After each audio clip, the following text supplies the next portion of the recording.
اعوذ باللہ من الشیطان الرجیم بسم اللہ الرحمن الرحیم الف لام میم ذالک الکتاب لا ریب فیہ صدق اللہ العظیم۔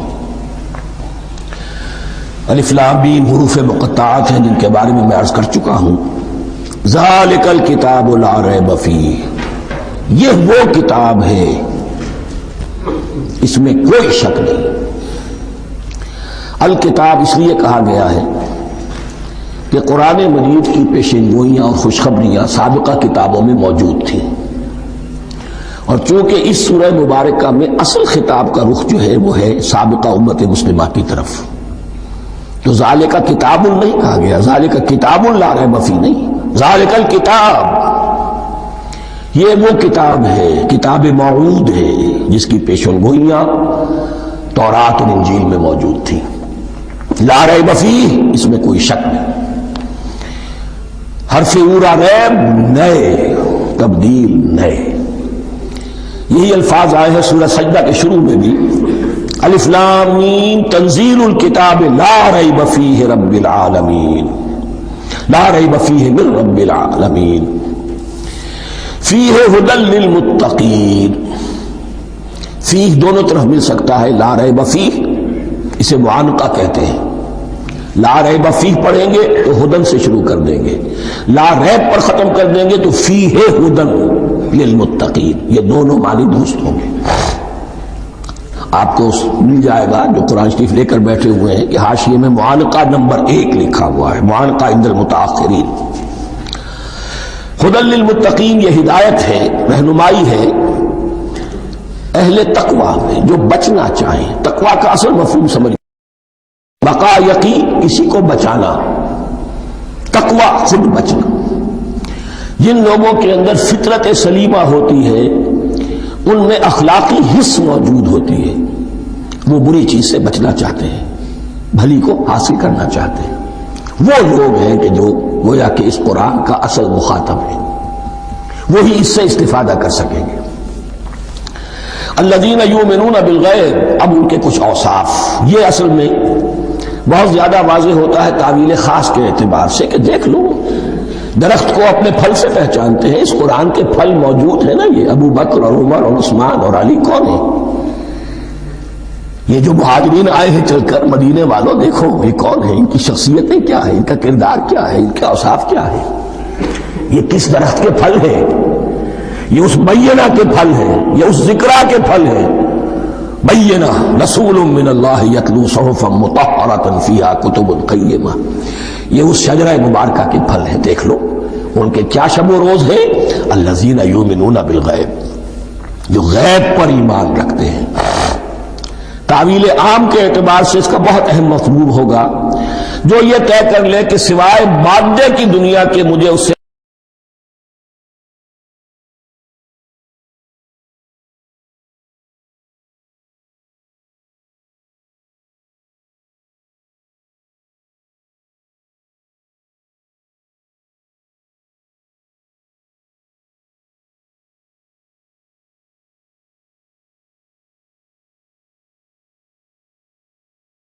جو اصل حقیقت ہے وہ مستور ہے، نگاہوں سے چھپی ہوئی ہے۔ سامنے جو کچھ نظر آ رہا ہے، ایک انگلستان کے بہت بڑے فلسفی کی کتاب کا عنوان ہے appearance and reality, reality and appearance, Bradley کی کتاب۔ اپیئرنس جو کچھ نظر آ رہا ہے یہ حقیقت نہیں، حقیقت اس کے پیچھے ہے۔ اور کنفیوشس کا ایک جملہ ہے جو بہت بڑا حکیم اور فلسفی تھا، چین کا بہت بڑا حکیم اور فلسفی، اور ہو سکتا ہے کہ نبی ہو، واللہ عالم، ہم کہہ نہیں سکتے۔ اس کی تعلیم بڑی اخلاقی تعلیم ہے، اور اس کا جملہ سنیے، یہ یؤمنون بالغیب کی اس سے زیادہ صحیح تشریح ممکن نہیں ہے۔ There are certain things, there's nothing more real than what cannot be seen. And there's nothing more certain than what cannot be heard. وہ حقائق جو آنکھوں سے نہیں دیکھے جا سکتے اور کانوں سے نہیں سنے جا سکتے، ان سے زیادہ یقینی اور واقعی حقائق اور کوئی نہیں۔ There is nothing more real than what cannot be seen, and there is nothing more certain than what cannot be heard. الذین یؤمنون بالغیب ویقیمون الصلاۃ، نماز قائم کرتے ہیں، ومما رزقناہم ينفقون، اور جو کچھ ہم نے انہیں دیا ہے اس میں سے خرچ کرتے ہیں، خیر میں، بھلائی میں، نیکی میں، ابناء نو کی حاجات کو رفع کرنے میں، لوگوں کی تکلیفیں دور کرنے میں، خود اللہ کے لیے، اللہ کی رضا جوئی کے لیے، اللہ کو قرض حسنہ دیتے ہوئے۔ والذین یؤمنون بما انزل الیک وما انزل من قبلک، اور وہ کہ جو ایمان رکھتے ہیں اس پر بھی جو آپ پر نازل کیا گیا ہے محمد صلی اللہ علیہ وسلم، اور اس پر بھی کہ جو آپ سے پہلے نازل کیا گیا۔ یہ بہت اہم الفاظ ہیں، اس لیے کہ عام طور پر آج کل ہمارے ہاں یہ خیال پھیلا ہوا ہے کہ یہ تورات اور انجیل کے پڑھنے کا کوئی فائدہ نہیں، کوئی ضرورت نہیں، کوئی ضرورت نہیں کی حد تک تو شاید بات صحیح ہو، لیکن کوئی فائدہ نہیں، یہ بالکل غلط ہے۔ یہ ابتدا ہے قرآن کی، اور کس قدر اہتمام کے ساتھ کہا جا رہا ہے، ایمان صرف قرآن پر نہیں، اس پر بھی کہ جو اس سے پہلے نازل کیا گیا۔ اور سورہ نساء کی آیت، اور سورہ نساء نازل ہوئی کہیں جا کر سن 6 ہجری میں، یا ایھا الذین آمنوا آمنوا باللہ ورسولہ والکتاب الذی نزل علی رسولہ والکتاب الذی انزل من قبل۔ تو اس سے ایمان جو ہے تورات پر اور انجیل پر اور زبور پر اور صحف ابراہیم پر، اجمالی ایمان کی جو اہمیت ہے اس کو اچھی طرح سمجھ لیجیے۔ البتہ یہ ہے کہ چونکہ ہم سمجھتے ہیں اور جانتے ہیں کہ ان کتابوں میں تحریف ہو گئی ہے، لہذا ان کتابوں کی کوئی شے قرآن پر حجت نہیں ہوگی، جو چیز قرآن سے ٹکرائے گی ہم اس کو رد کر دیں گے، ان کتابوں کی کسی شے کو دلیل کے طور پر نہیں لائیں گے۔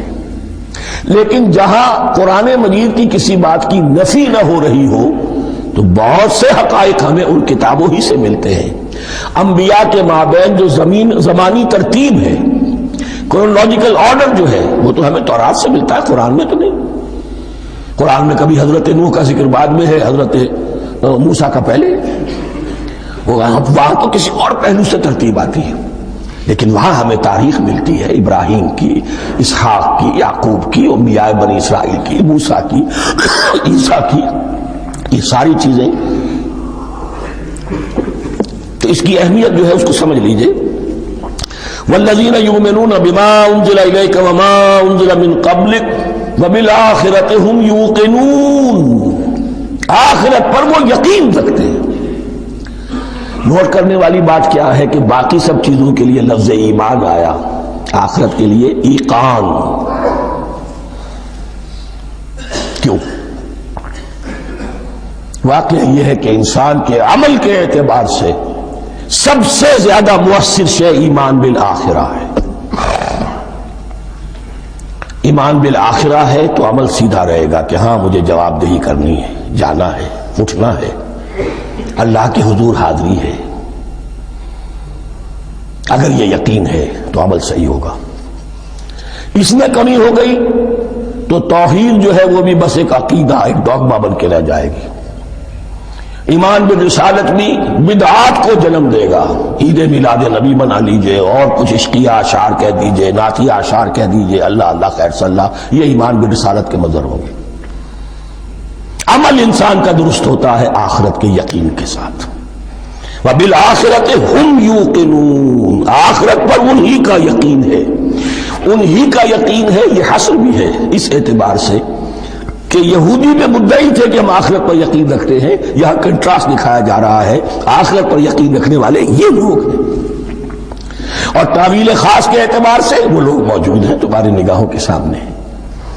13 برس کی محنت کی کمائی محمد رسول اللہ صلی اللہ علیہ وسلم کی اس کتاب کی، یتلو علیہم آیاتہ ویزکیہم ویعلمہم الکتاب والحکمہ، اس کا جو نتیجہ ہے وہ تمہارے سامنے۔ اولئک علی ھدی من ربہم، یہ وہ لوگ ہیں جو اپنے رب کی طرف سے ہدایت پر ہیں۔ وہ ابتدائی ہدایت بھی ان کے پاس تھی، اور یہ تکمیلی ہدایت بھی، قرآن پر بھی ان کا یقین پورا ہے، اور محمد کا اتباع بھی وہ کر رہے ہیں۔ وَأُولَٰئِكَ هُمُ الْمُفْلِحُونَ، اور یہی وہ لوگ ہیں جو فلاح پانے والے ہیں۔ فلاح کا لفظ بھی قرآن مجید کی بڑی اہم اصطلاح ہے، منزل مراد کو پہنچ جانا، کسی باطنی حقیقت کا حیا ہو جانا. اسی لیے اس پر پھر گفتگو انشاءاللہ ہوگی سورہ مومنون کے شروع میں. لیکن یہ کہ فلاح پانے والے، کامیاب ہونے والے اصل میں یہی لوگ ہیں. تو گویا کہ تعویل خاص میں صحابہ کرام کی طرف اشارہ ہو گیا، تعویل عام میں ہر شخص کو بتا دیا گیا اگر قرآن کی ہدایت سے مستفید ہونا ہے تو یہ اوصاف اپنے اندر پیدا کرو. اب دوسرا گروہ، ان الذین کفروا سواء علیہم انذرتہم ام لم تنذرہم لا یؤمنون. یقیناً جن لوگوں نے کفر کیا، اور یہاں مراد کیا ہے؟ جو کفر پر اڑ گئے ہیں. اس کو ہم تعویل عام میں نہیں لے سکتے، اس لیے کہ اگر تو ہم اس کو عام میں لے لیں گے تو اس کے معنی تو یہ ہوں گے جس شخص نے کسی وقت کفر کیا اب وہ ہدایت پر آ ہی نہیں سکتا. نہیں، یہ بات نہیں ہے. کوئی کفر میں ہے، وہ غالطے کی بنا پر ہے، عدم توجہی کی بنا پر ہے، حق اس پر واضح نہیں ہوا ہے اس لیے ہے، تو آپ اسے سمجھائیں گے، انذار و تبشیر سے اسے فائدہ ہو جائے گا، واعظ و نصیحت سے اسے فائدہ ہو جائے گا. ایک وہ ہے کہ جو حق کو سمجھ کر، پہچان کر اور پھر اڑ گئے، ضد کی وجہ سے، ہٹ دھرمی کی وجہ سے، تعصب کی وجہ سے، تکبر کی وجہ سے، حسد کی وجہ سے.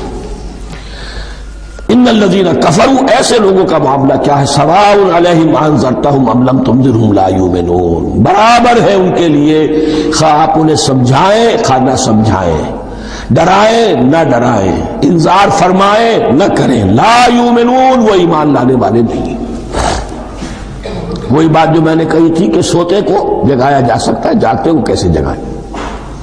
ختم اللہ علی قلوبہم وعلی سمعہم وعلی ابصارہم غشاوہ.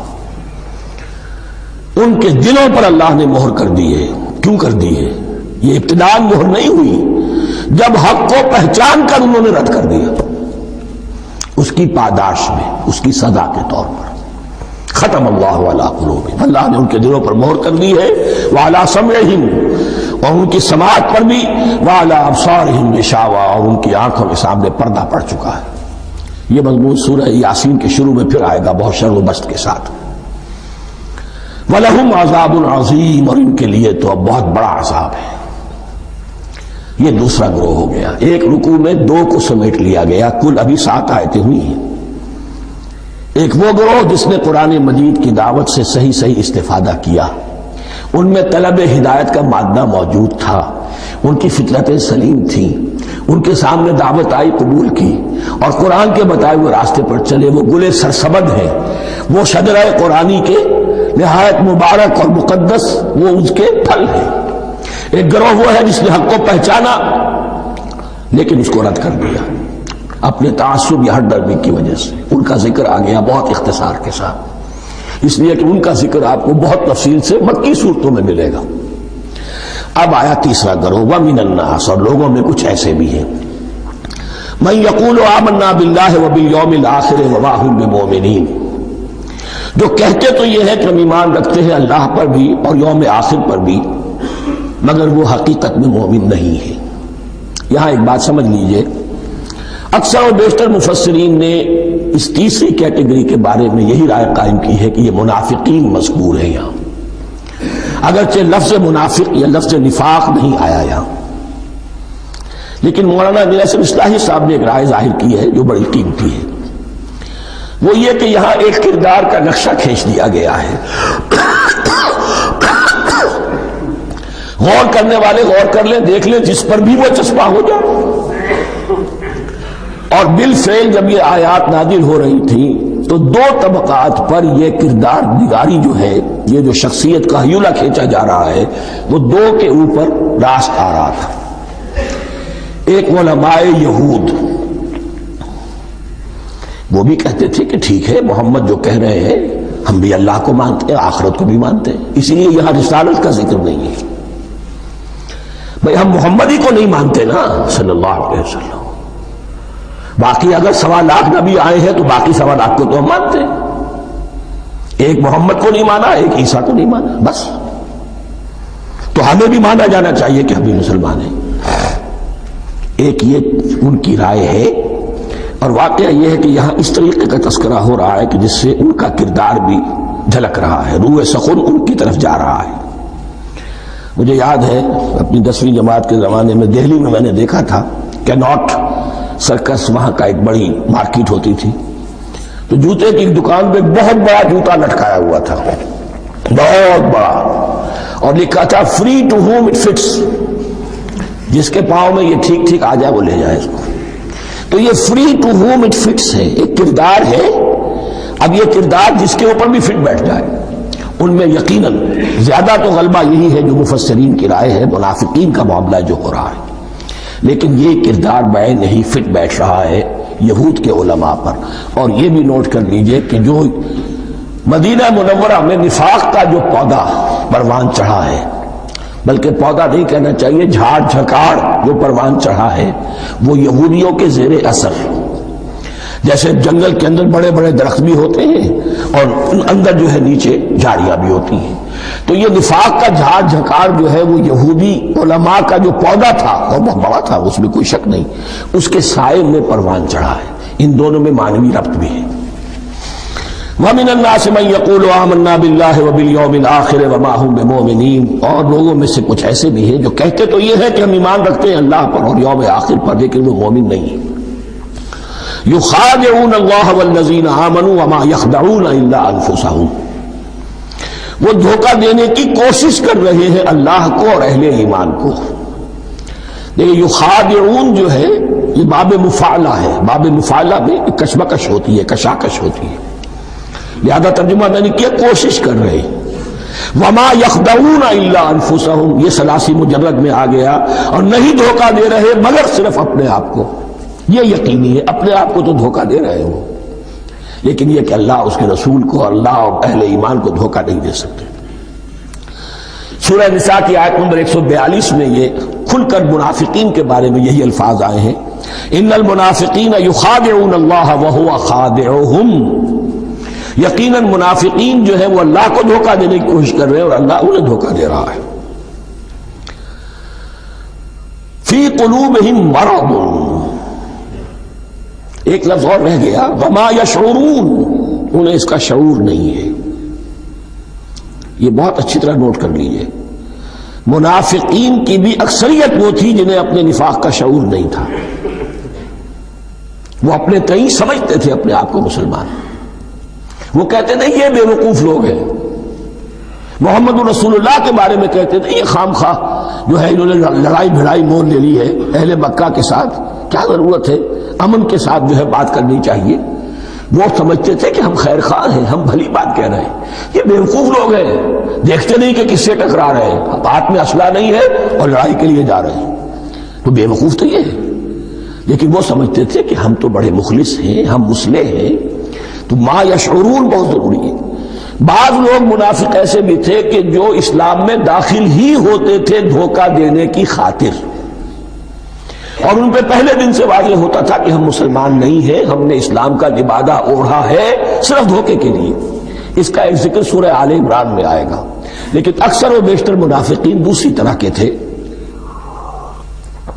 جنہیں اپنے نفاق کا شعور حاصل نہیں تھا۔ فی قلوبہم مرض، ان کے دلوں میں ایک روگ ہے، بیماری ہے۔ یہ روگ اور بیماری کیا ہے؟ ایک لفظ میں اس کو تعبیر کیا جائے، کردار کی کمزوری، ویکنس آف کیریکٹر۔ ایک شخص وہ ہوتا ہے کہ جو سمجھتا ہے یہ حق ہے، حق سے بعد آباد، اب جو ہو سو ہو۔ ایک حق کو حق پہچان کر رد کر دیتا ہے، وہ کافر ہو گیا۔ ایک حق کو حق پہچان کر آیا تو صحیح، لیکن ویکنس آف کیریکٹر کی وجہ سے قوت ارادی کمزور ہے، آخرت بھی چاہتے ہیں، دنیا کو بھی ہاتھ سے دینے کو تیار نہیں، یہاں کا بھی کوئی نقصان نہ ہو اور آخرت کا بھی سارا بھلا ہمیں مل جائے۔ یہ وہ لوگ ہیں در حقیقت کہ اس کو کہا روگ۔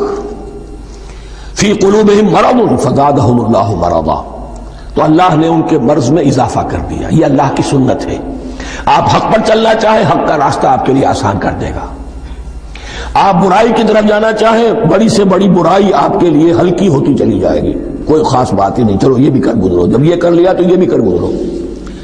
اور اگر آپ بین بین لٹکنا چاہیں تو اللہ اسی پہ چھوڑ دیتا ہے، ٹھیک ہے، آپ سمجھتے ہیں ہم کامیاب ہو رہے ہیں، ہم نے مسلمانوں کو بھی دھوکہ دے لیا، وہ ہمیں مسلمان سمجھتے ہیں، اور یہودیوں کو بھی دھوکہ دے لیا، وہ سمجھتے ہیں کہ ہم ان کے ساتھی ہیں، تو سمجھا کامیاب ہو رہے ہیں، حقیقت میں کامیابی نہیں۔ فی قلوبہم مرض فزادہم اللہ مرضا ولہم عذاب علیم بما کانوا یکذبون، اور ان کے لیے تو دردناک عذاب ہے۔ عذاب عظیم کا لفظ آیا تھا اوپر کفار کے لیے، وَلَهُمْ عَذَابٌ عَظِيمٌ، 7ویں آیت ختم ہوئی، اور عذاب علیم کا لفظ آیا یہاں، ان کے لیے دردناک المناک عذاب ہے، بما کانوا یکذبون، بسبب اس جھوٹ کے جو وہ بول رہے تھے۔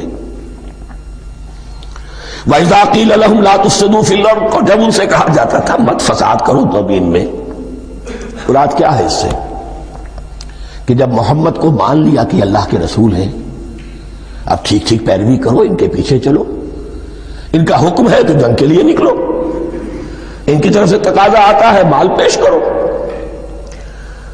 اور اگر تم اس سے کتراتے ہو تو فساد مچا رہے ہیں، جماعتی زندگی کے اندر فتنہ و فساد پیدا کر رہے ہیں۔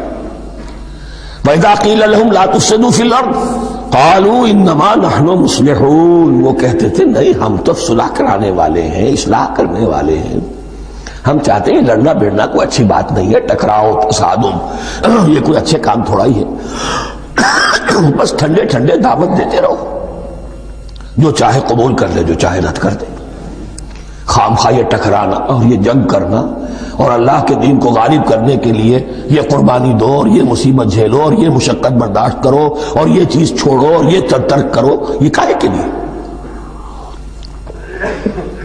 وَإِذَا قِيلَ لَهُمْ لَا تُفْسِدُوا فِي الْأَرْضِ قَالُوا إِنَّمَا نَحْنُ مُصْلِحُونَ أَلَا إِنَّهُمْ هُمُ الْمُفْسِدُونَ وَلَٰكِن لَا يَشْعُرُونَ، آگاہ ہو جاؤ کہ وہی ہے مفسد، فساد پھیلانے والے، اس لیے کہ محمد رسول اللہ کی دعوت ہے زمین میں اصلاح کے لیے، اس اصلاح کے لیے کچھ آپریشن کرنا پڑے گا، مریض اس درجے کو پہنچ چکا ہے کہ آپریشن کے بغیر اس کی شفا نہیں ہوگی، اب اگر تم اس کے راستے میں رکاوٹ بنتے ہو تو در حقیقت تم فساد مچا رہے ہو لیکن تمہیں اس کا شعور نہیں۔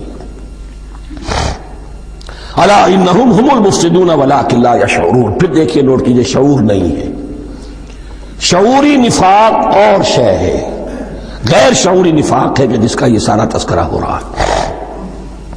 وَإِذَا قِيلَ لَهُمْ آمِنُوا كَمَا آمَنَ النَّاسُ، اور جب ان سے کہا جاتا ہے ایمان لاؤ جیسے دوسرے لوگ ایمان لائے ہیں، آخر دیکھو دوسرے یہ اہل ایمان ہیں، جب بلاوا آتا ہے فوراً لبیک حاضر ہوتے، جو بھی ہو یہ تم جو ہے آخر تم نے اور روش اختیار کی۔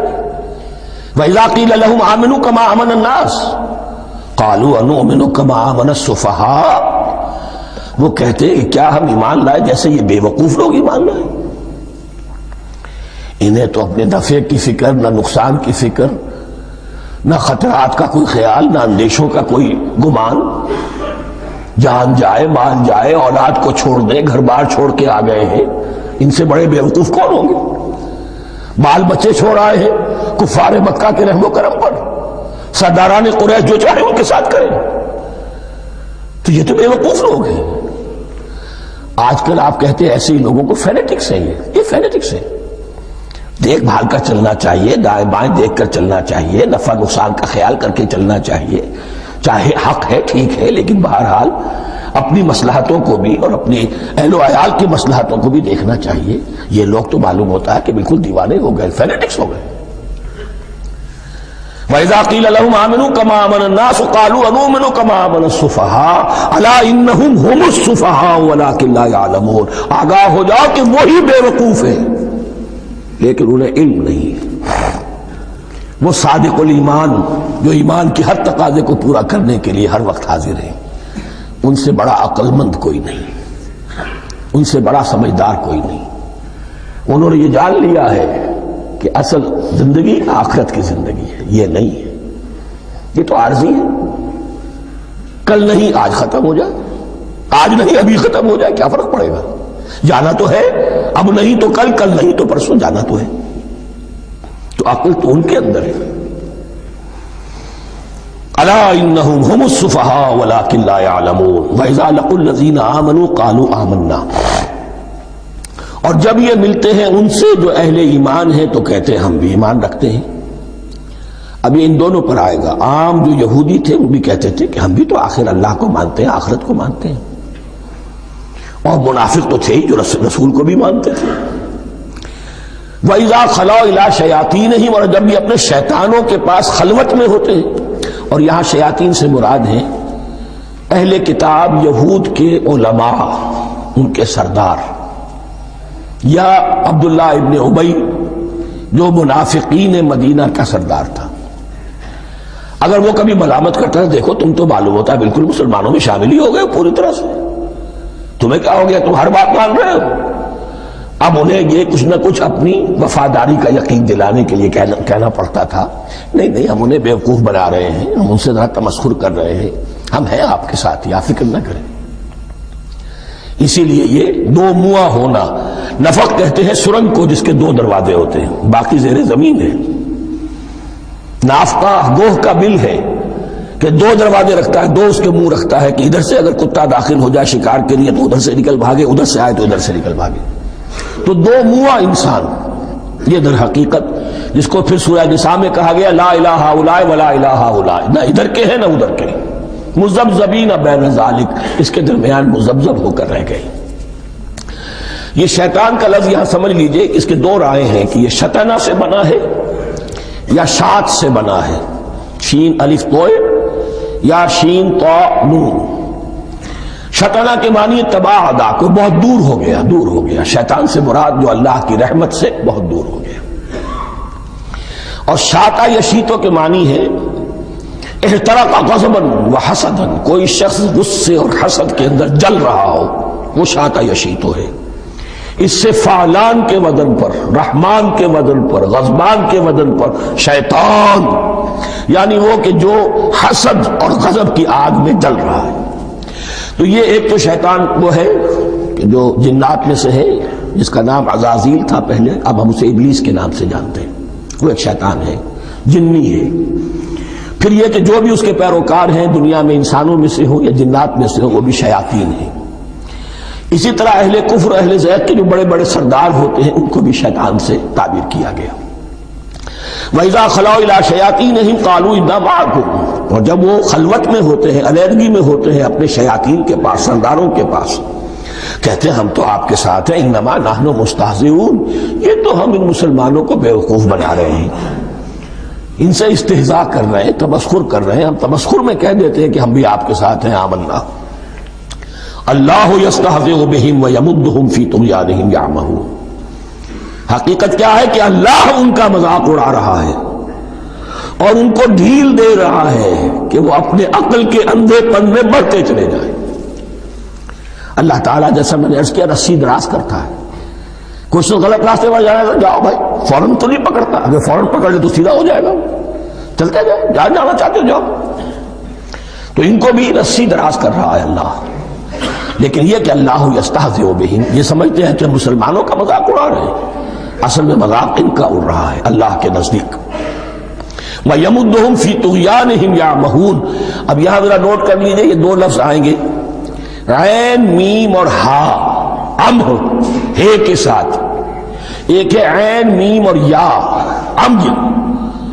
تو عین اور میم تو مشترک ہے یا آخر میں فرق ہوگا.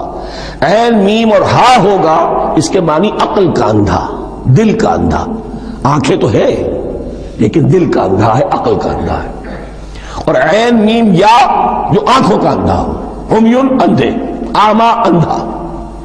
تو یہاں فرمایا انا معکم انما نحن مستہزئون, اللہ یستہزئ بہم ویمدہم فی طغیانہم یعمہون. اللہ ان کو اس جو ان کی عقل کے اندھے پن میں جو یہ بڑھتے چلے جا رہے ہیں, اللہ بھی ان کی رسی دراز کر رہا ہے تاکہ یہ جہاں تک جانا چاہتے چلے جائیں. اولئک الذین اشتروا الضلالۃ بالہدی, یہ وہ لوگ ہیں کہ جنہوں نے ہدایت کے عوض گمراہی خرید لی ہے. دیکھیے بڑا پیارا انداز ہے یہ. ایک شخص کے سامنے دونوں آپشنز تھے, ایک نے گمراہی کو چھوڑا, ہدایت لے لی, چاہے قیمت دینی پڑی, تکلیفیں اٹھانی پڑی, آزمائشوں میں سے گزرنا پڑا, قربانیاں دینی پڑی, ہدایت لی. اور ایک شخص نے ہدایت دے کر گمراہی لے لی ہے. آسانی تو ہو گئی، فوری تکلیف سے تو بچ گئے، لا الہ الا ولا الہ الا، دونوں طرف سے اپنے آپ کو بچا لیا۔ لیکن حقیقت میں سب سے زیادہ گھاٹے کا سودا یہی ہے، اولئک الذین اشتروا الضلالۃ بالہدی، ہدایت دے کر اور ضلالت خرید لی ہے، فما ربحت تجارتہم، تو ان کی تجارت ان کے حق میں ہرگز مفید نہیں ہوئی۔ اب یہاں بھی دیکھیے، را با اور ہے ہا، ربحا، اس کے معنی نفع، صحیح نفع، جائز نفع۔ را با اور وا، ربا، وہ سود، وہ بھی اضافہ ہے، وہ بھی بڑھوتری ہے، لیکن وہ حرام ہے۔ ایک ہے تجارت کے اندر جو نفع ہو جائے وہ ربح ہے، را با اور ہا یہ نفع ہے جو جائز نفع ہے۔ را با اور وا، ربا، یہ کیا ہے؟ یہ سود ہے، یہ حرام ہے۔ را اور با مشترک ہے، آگے ہا، آگے اور با، اس کا فرق ہے۔ فما ربحت تجارتہم وما کانوا مہتدین، ان کی تجارت ان کے حق میں ہرگز مفید نہیں ہوئی اور نہیں ہے اب یہ ہدایت پانے والے۔ مثلہم، اب یہاں دو تمثیلیں آ رہی ہیں بڑی پیاری۔ پہلی تمثیل ہے کفار کے بارے میں، دوسری تمثیل ہے یہ بین والے لوگوں کے بارے میں۔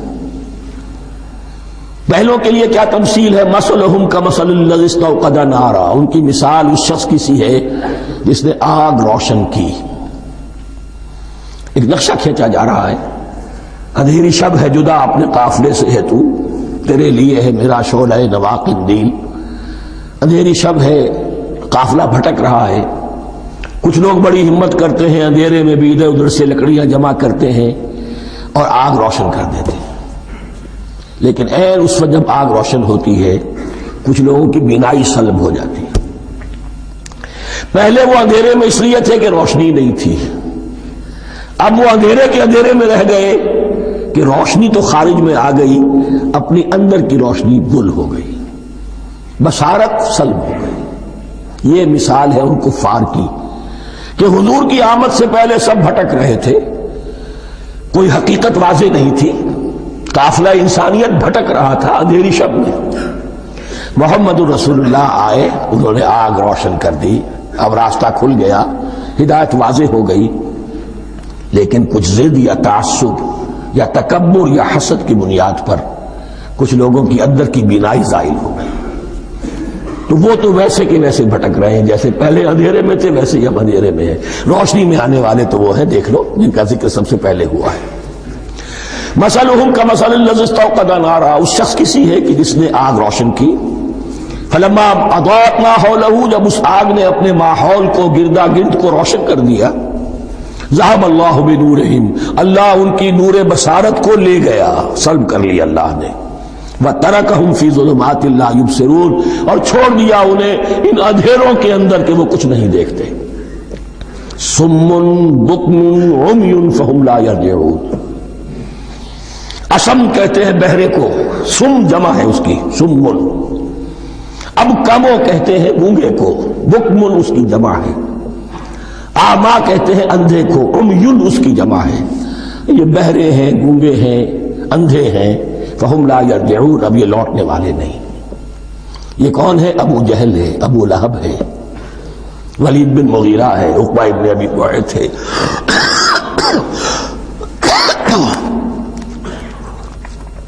یہ سب کے سب ابھی زندہ ہیں جب یہ آیات نازل ہو رہی ہیں۔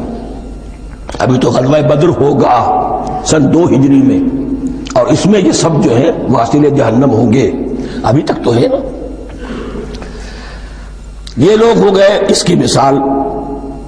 مثلہم کمثل الذی استوقد نارا فلما اضاءت ما حولہ ذہب اللہ بنورہم وترکہم فی ظلمات لا یبصرون صم بکم عمی فہم لا یرجعون۔ اب دوسری مثال، او کصیب من السماء، یا بڑی زور کی بارش برس رہی ہے آسمان سے، فیہ ظلمات، اس میں اندھیرے بھی ہیں، ورعد، اور گرج ہے، وبرق، اور بجلی چمک رہی ہے۔ یجعلون اصابعہم فی اذانہم من الصواعق حذر الموت، کچھ لوگ ہیں کہ جو اپنی انگلیاں اپنے کانوں کے اندر ٹھوسے ہوئے ہیں کہ وہ جو کڑک ہے اس سے ان کی جانیں نہ نکل جائیں، موت نہ آ جائے۔ کڑکا ایسا ہے کہ اس کڑکے سے بچنے کے لیے اپنی انگلیاں اپنی کانوں میں ٹھوس رکھی ہیں، حذر الموت، موت کے خوف سے۔ واللہ محیط بالکافرین، اللہ ایسے کافروں کا احاطہ کیے ہوئے ہے، بچ کر کہاں جائیں گے۔ یکاد البرق یخطف ابصارہم، قریب ہے کہ بجلی ان کی نگاہوں کو لے جائے، ان کی بینائی کو سلب کر لے۔ کلما اضاء لہم، لیکن ہوتا کیا ہے، جب ذرا روشنی ہوئی تو چل لیے۔ مشوا فیہ، بجلی چمکی، کچھ نظر آ گیا دائیں بائیں تو کچھ تھوڑا سا چل لیے۔ وَإِذَا أَظْلَمَ عَلَيْهِمْ، اور جب تاریکی ان پر طاری ہو گئی، قاموا، کھڑے کے کھڑے رہ گئے۔ یہ نقشہ ہے ان کا کہ ایک طرف بارش ہو رہی ہے، قرآن مجید ہے، آسمان سے نازل ہو رہا ہے، یہ ماہ مبارکہ ہے، یہ کتاب مبارکن ہے، لیکن یہ کہ اس کے ساتھ کڑکے ہیں، گرج ہے، کفر سے مقابلہ ہے، کفر کی طرف سے دھمکیاں ہیں، اندیشے ہیں، خطرات ہیں، امتحانات ہیں، آزمائشیں ہیں۔ ذرا کہیں حالات کچھ بہتر ہوئے، کچھ جسے بریدنگ سپیس کہتے ہیں ملی، تو تھوڑا سا چل لیے، ہم بھی مسلمان ہیں، کوئی خاص موقع نہیں ہے، کسی جنگ کے لیے بلایا نہیں جا رہا ہے، تو بڑھ چڑھ کے باتیں کر رہے ہیں، اپنے ایمان کا اظہار بھی کر رہے ہیں۔ جیسے ہی کوئی آزمائش آئی ٹھٹک کر کھڑے کے کھڑے رہ گئے۔ وَلَوْ شَاءَ اللَّهُ لَذَهَبَ بِسَمْعِهِمْ وَأَبْصَارِهِمْ، اللہ چاہتا تو ان کی سماعت اور بصارت کو بھی سلب کر لیتا، لیکن اللہ کا قانون یہی ہے، جو جہاں رہنا چاہے، اس نے آزادی ارادہ دی ہے انسان کو۔ تم اگر مومن صادق بن کر رہنا چاہتے ہو، اس کو آسان کر دے گا تمہارے لیے۔ تم نے اپنے تعصب کی وجہ سے، اپنے تکبر کی وجہ سے کفر کا راستہ اختیار کیا، اللہ اسی کو کھول دے گا۔ تم بیچ میں لٹکنا چاہتے ہو، لٹکتے رہو، اللہ تعالیٰ جو ہے جبرن کسی کو نہ حق پہ لائے گا، نہ جبرن کسی کو باطل پر لے کر جائے گا، اس لیے کہ جبر اگر ہو تو پھر امتحان کا معاملہ ختم، پھر جزا و سزا بیکار ہے، غیر منطقی ہے، غیر معقول ہے۔ ان اللہ علی کل شیء قدیر، یقیناً اللہ تعالیٰ ہر چیز پر قادر ہے۔ یہ دو رکوع اس اعتبار سے کہ انسانی شخصیتوں کا سمجھنا، اور جیسا کہ میں نے عرض کیا، تعویل عام ذہن میں رکھیے، جب بھی کبھی کوئی دعوت حق اٹھے گی، اگر وہ واقعتاً کل کے کل حق کی دعوت ہے اور اس میں انقلابی رنگ ہے کہ باطل سے پنجہ آزمائی کرنی ہے، باطل کو نیچا دکھانا ہے، حق کا غلبہ کرنا ہے، تو یہ تین قسم کے افراد لازماً ہمیشہ وجود میں آ جائیں۔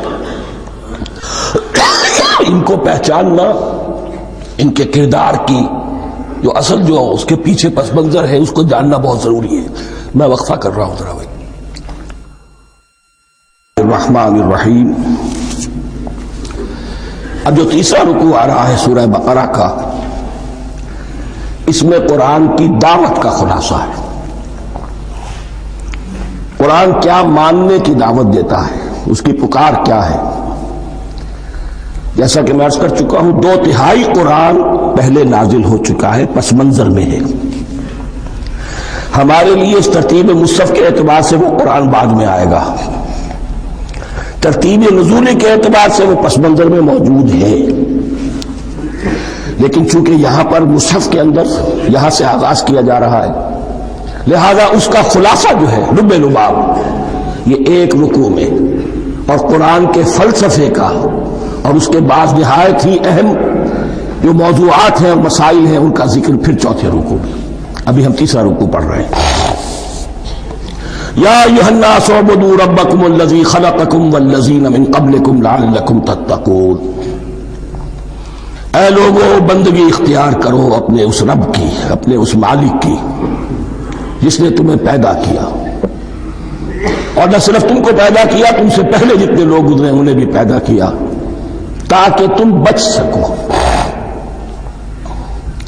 یہ قرآن کی دعوت کا خلاصہ ہے، اور یہ نوٹ کر لیجئے، یہ تمام انبیاء اور رسل کی دعوت یہی تھی۔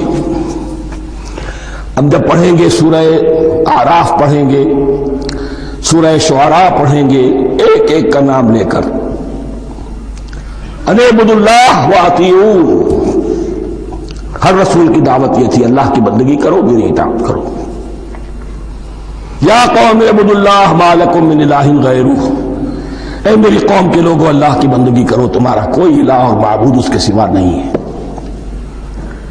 پھر حضور قرآن یہی عبادت رب انسان کی تخلیق کی غایت ہے، وما خلقت الجن والانس الا لیعبدون، ہم نے جنوں اور انسانوں کو پیدا ہی صرف اس لیے کیا ہے کہ ہماری بندگی کریں۔ لیکن یہاں ایک فرق بہت بڑا ہے، تمام رسولوں کی دعوت یہی ہے، محمد الرسول اللہ کی بھی یہی ہے، لیکن بڑا فرق کیا ہے؟ باقی تمام رسولوں کی دعوت آپ کو ملے گی یا قوم، اے میری قوم کے لوگوں، یہاں ہے یا ایھا الناس، اے بنی آدم، اے بنی نوع انسان۔ معلوم ہوا کہ تمام رسول حضور سے پہلے صرف اپنی اپنی قوموں کی طرف آئے ہیں، پہلے اور آخری اور کامل رسول ہیں اللہ کے محمد صلی اللہ علیہ وسلم، جن کی دعوت آفاقی ہے۔ یا ایھا الناس، یا قوم نہیں، یا ایھا الناس اعبدوا ربکم الذی خلقکم والذین من قبلکم۔ اس میں دلیل بھی آ گئی کہ عام طور پر لوگ جو ہے غلط راستے پر اس دلیل سے جمے رہتے ہیں کہ ہمارے آباء و اجداد کا راستہ یہی تھا۔ تو بھائی جیسے تم مخلوق ہو ایسے وہ بھی تو مخلوق تھے، جیسے تم خطا کر سکتے ہو وہ بھی تو خطا کر سکتے تھے۔ لہذا یہ نہ دیکھو کہ آباء و اجداد کا راستہ کیا تھا، دیکھو یہ کہ حق کیا ہے، لعلکم تتقون، تاکہ تم بچ جاؤ، دنیا میں افراط و تفریط کے دھکوں سے بچ جاؤ گے، آخرت میں اللہ کے عذاب سے بچ جاؤ گے۔ ان دونوں سے اگر بچنا ہے تو اللہ کی بندگی کی روش اختیار کرو۔ اچھا کس رب کی؟ الذی جعل لکم الارض فراشا والسماء بناء، جس نے تمہارے لیے زمین کو فرش بنا دیا اور آسمان کو چھت بنا دیا۔ وانزل من السماء ماء، اور آسمان سے پانی برسایا۔ فاخرج به من الثمرات رزقا لکم، اور پھر اس پانی کے ذریعے سے زمین سے میووں کی شکل میں، پیداوار کی شکل میں تمہارے لیے رزق اگایا۔ فلا تجعلوا للہ اندادا وانتم تعلمون، تو ہرگز نہ اللہ کا مد مقابل کسی کو ٹھہراؤ جانتے بوجھتے۔ وانتم تعلمون کا ایک مطلب یہ بھی ہے کہ تم بھی مانتے ہو کہ اس کائنات کا خالق اللہ کے سوا کوئی نہیں۔ اہل عرب بھی مانتے تھے، جو ان کے دیوی دیوتا تھے وہ سمجھتے تھے کہ یہ اللہ کے اوتار ہیں یا اللہ کے ہاں بہت یہ پسندیدہ ہیں، اللہ کے محبوب ہیں، اس کے اولیاء ہیں، اس کی بیٹیاں ہیں، لہذا یہ شفاعت کریں گے تو ہمارا بیڑا پار ہو جائے گا، ورنہ خالق وہ مانتے تھے اللہ ایک ہی ہے۔ جب تم یہ مانتے ہو کائنات کا خالق ایک، مدبر ایک، تو اب کسی کو اس کا مد مقابل نہ بناؤ۔ انداد ند کی جمع ہے، لا ضد لہ ولا ند لہ، اللہ کا کوئی مد مقابل نہیں۔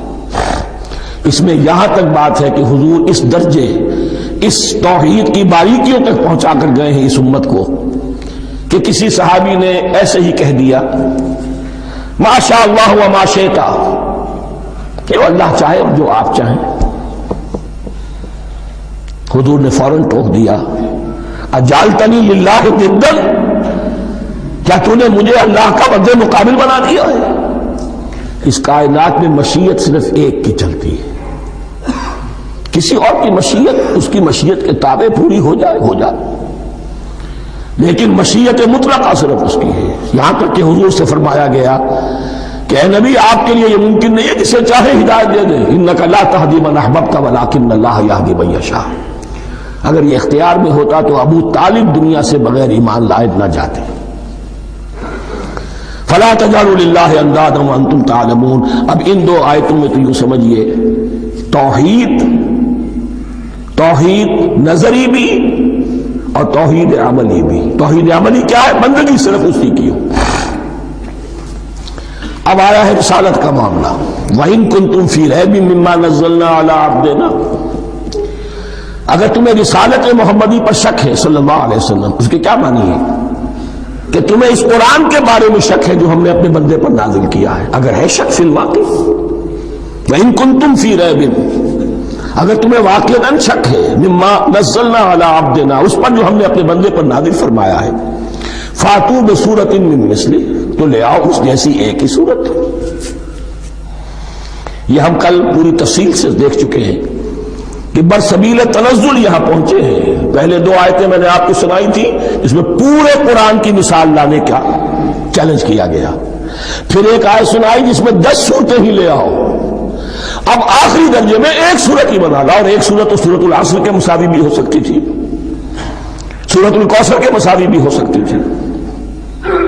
وَادْعُوا شُهَدَاءَكُم مِّن دُونِ اللَّهِ إِن كُنتُمْ صَادِقِينَ, اور بلا لو اپنے سارے مددگاروں کو اللہ کے سوا, جن ہو انس ہو.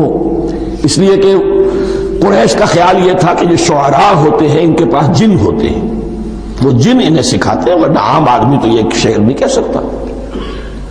تو تمہارا اگر کوئی گمان ہے کوئی جنات سکھانے والے ہیں, کوئی انسان ہے, خطیب ہے, شعراء ہے, ادیب, سب کو جمع کر لو. ان کنتم صادقین. اب یہ ہے بہت ہی, جس کو میں نے کل کہا تھا آپ کو یاد ہوگا, قرآن کا انداز کیا ہوتا ہے کہ وہ اپنے اندر جھانکنے کی دعوت دیتا ہے. یہ گویا کہ آنکھوں میں آنکھیں ڈال کر یہ کہا جا رہا ہے کہ حقیقت میں تمہیں کوئی شک نہیں ہے, یہ تم بات بنا رہے ہو صرف. اگر واقعتاً شک ہے تو آؤ میدان میں. حقیقت یہ ہے کہ تمہیں شک نہیں ہے. اگر تم سچے ہو فاتو بسورۃ من مثلہ, تو اس جیسی ایک ہی صورت بنا لاؤ. فَإِن لَمْ تَفْعَلُوا, اب ذرا انداز دیکھیے تحدی کا, چیلنج کا. پھر اگر تم یہ نہ کر پاؤ, وَلَن تَفْعَلُوا, اور ہرگز نہیں کر سکو گے. یہ چیلنج کون دے سکتا ہے؟ اللہ کے سوا کوئی نہیں دے سکتا. یہ انداز کسی کتاب کا نہیں ہے. ذَلِكَ الْكِتَابُ لَا رَيْبَ فِيهِ, یہ کسی کا نہیں ہے. فَإِن لَمْ تَفْعَلُوا وَلَن تَفْعَلُوا, پھر اگر تم نہ کر پاؤ اور تم ہرگز نہیں کر پاؤ گے, فَاتَّقُوا النَّارَ الَّتِي وَقُودُهَا النَّاسُ وَالْحِجَارَةُ, تو ڈرو اس آگ سے جس کا ایندھن بنیں گے انسان اور پتھر. اعدت للکافرین, کافروں کے لیے تیار کر لی گئی ہے, بھڑکا دی گئی ہے. پتھروں کا ذکر خاص طور پر کیوں ہے؟ 2 اس کے امکانات ہیں. آپ کو معلوم ہے کہ وہ جو پتھر کا کوئلہ ہوتا ہے اس کی آگ بڑی سخت ہوتی تھی, عام جو ہمارا یہ لکڑی کا کوئلہ ہوتا ہے اس کے مقابلے میں. اور دوسرے یہ بھی کہ چونکہ انہوں نے جو معبود تراش رکھے تھے وہ پتھر کے ہوتے تھے, تمہارے ساتھ ہی تمہارے ان معبودوں کو بھی جھونکا جائے گا, وہ بھی جلیں گے, تاکہ تمہاری حسرت کے اندر اضافہ ہو. ان سے ہم دعائیں مانگا کرتے تھے, ان کے سامنے ماتھے ٹیکتے تھے, ان کے سامنے ڈنڈوت کرتے تھے, ان کو چڑھاوے چڑھاتے تھے. اب یہاں گویا کہ ایمان باللہ توحید, ایمان بالرسالت اور ایمان بالآخرت. فاتقوا النار التي وقودها الناس والحجارة اعدت للكافرين وبشر الذين آمنوا وعملوا الصالحات, اور بشارت دے دیجئے اے نبی ان لوگوں کو کہ جو ایمان لائے اور جنہوں نے نیک عمل کیے, ان لهم جنات تجری من تحتها الانہار, کہ ان کے لیے وہ باغات ہیں کہ جن کے دامن میں ندیاں بہتی ہوں گی. لفظی ترجمہ ہوگا جن کے نیچے ندیاں بہتی ہوں گی. مراد اس سے کیا ہے؟ عام فطری باغ وہ ہوتے تھے کہ جس میں ذرا اونچائی پر جو ہے درخت لگے ہوئے ہیں اور دامن میں ندی بہ رہی ہے, تو اس سے خود بخود جو ہے اریگیشن, نیچرل اریگیشن ہو رہی ہے, درختوں کے جڑوں تک پانی پہنچ رہا ہے. بہرحال ترجمہ آپ لفظی کریں, ان کے نیچے ندیاں بہتی ہوں گی, یا یہ کہ جن کے دامن میں ندیاں بہتی ہوں گی.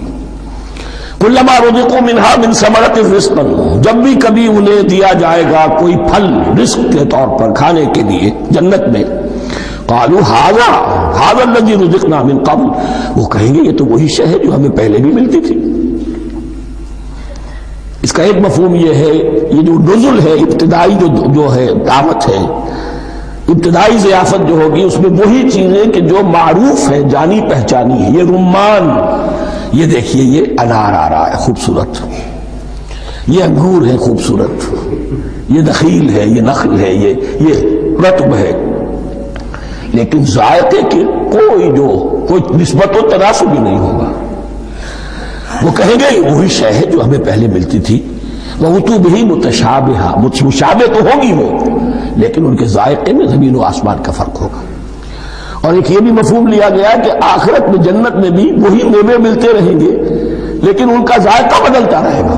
شکل وہ ہوگی لیکن ذائقہ وہی رہے گا کہ جس سے انسان کی پھر طبیعت بھر جاتی ہے ایک ہی شے کو کھاتے ہوئے.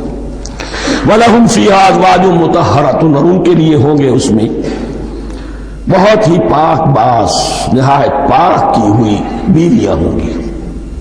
ازواج مطہرۃ وہم فیہا خالدون، اور اس میں رہیں گے ہمیشہ ہمیش. یہ تو تین جو اصول ہیں دین کے دعوت ایمان، توحید اور رسالت اور معاد، ایمان باللہ، ایمان بالرسول، ایمان بالآخرہ. اب ذرا کچھ ضمنی مسائل ہیں کہ جو بعض کفار کی طرف سے، بعض معتزلین کی طرف سے پیش ہوتے تھے، وہ کبھی بھی اس چیلنج کا مقابلہ تو نہ کر سکے، میدان میں تو نہ آ سکے. یہ بالکل ایسی بات ہے جیسے کسی مصور کی تصویر پر اعتراض کرنے والے تو بہت تھے. جب کہا گیا کہ ذرا یہ لیجیے قلم، اس کو ٹھیک کر دیجیے، یہ برش آپ کے ہاتھ میں دیتا ہوں، اب سب پیچھے ہٹ گئے. تو کوئی صورت قرآن کے مقابلے میں لانا وہ تو ان کے لیے ممکن نہیں تھی، لیکن ادھر ادھر سے اعتراضات کرنے کے لیے جو زبانیں کھلتی تھی ان میں سے ایک اعتراض نقل کیا جا رہا ہے.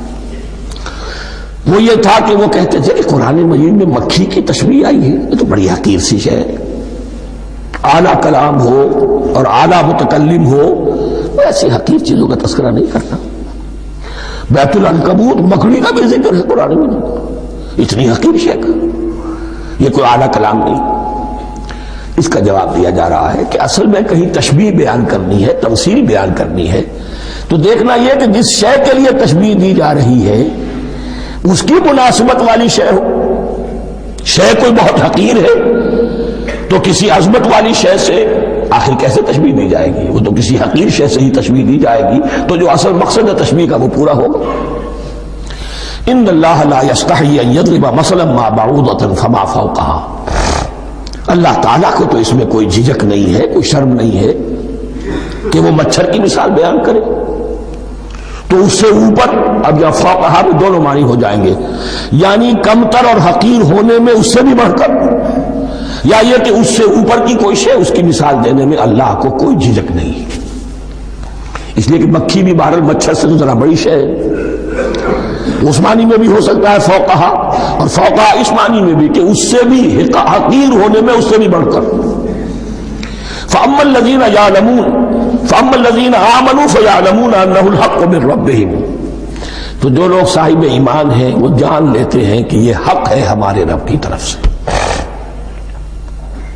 وَأَمَّا الَّذِينَ كَفَرُوا، اور جنہوں نے کفر کیا ہے، فَيَقُولُونَ مَاذَا أَرَادَ اللَّهُ بِهَذَا مَثَلًا، یہ کیا مثال اللہ نے دی، کیا ارادہ ہوا اللہ کا اس مثال کے ذریعے سے. ناک بہت چڑھا رہے ہیں، اعتراض کر رہے ہیں.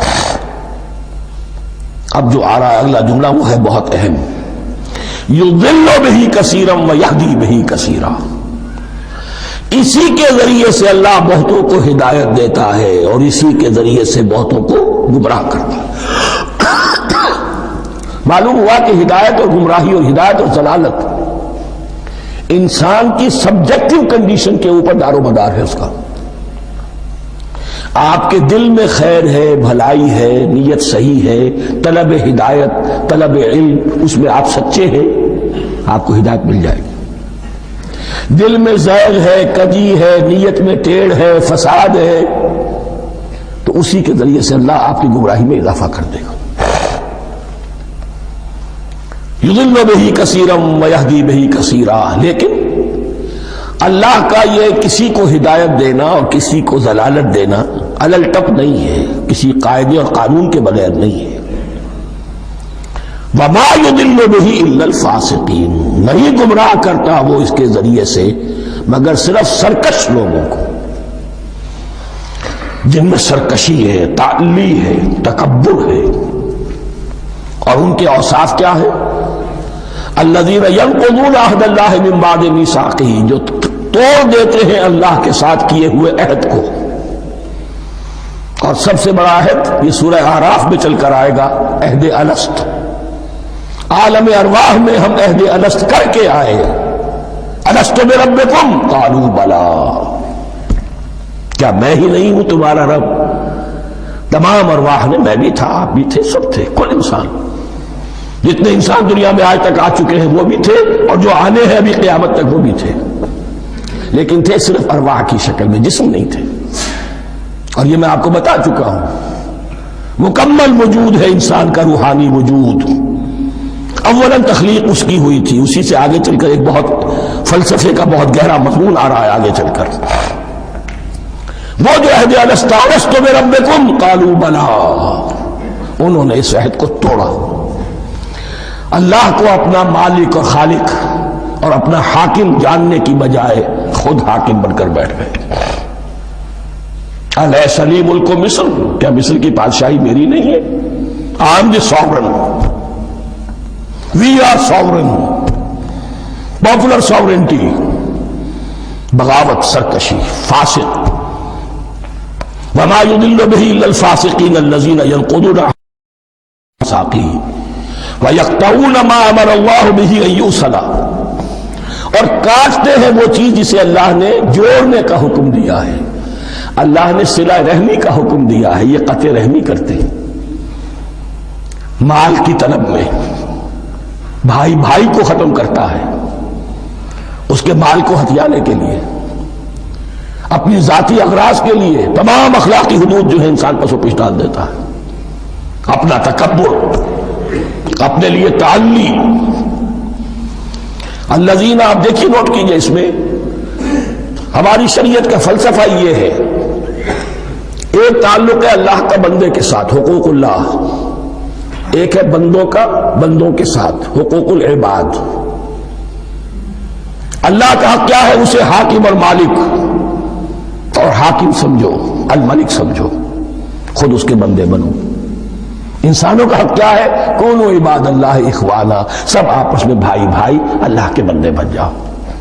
اور اس میں سب سے اہم ترین رحمی رشتہ ہے، سگے بھائی بہنیں، پھر دادی کے اوپر جا کر وہ کزنز آ جائیں گے، پر دادی پر جا کر اور جمع ہو جائیں گے، یہاں تک کہ آدم و حوا پر تمام انسان جمع ہو جائیں گے۔ تو رحمی رشتے کی بڑی اہمیت ہے۔ تو وہ فاسقین کے جو توڑتے ہیں اللہ کے عہد کو، اس کو مضبوطی سے باندھنے کے بعد، وَيَقْطَعُونَ مَا أَمَرَ اللَّهُ بِهِ أَن يُوصَلَ وَيُفْسِدُونَ فِي الْأَرْضِ، انہی دونوں چیزوں کے نتیجے میں زمین میں فساد پیدا ہوتا ہے، یا اللہ کی اطاعت سے باغی ہو گئے اور یا آپس میں ایک دوسرے کی گردنیں کاٹنے لگے۔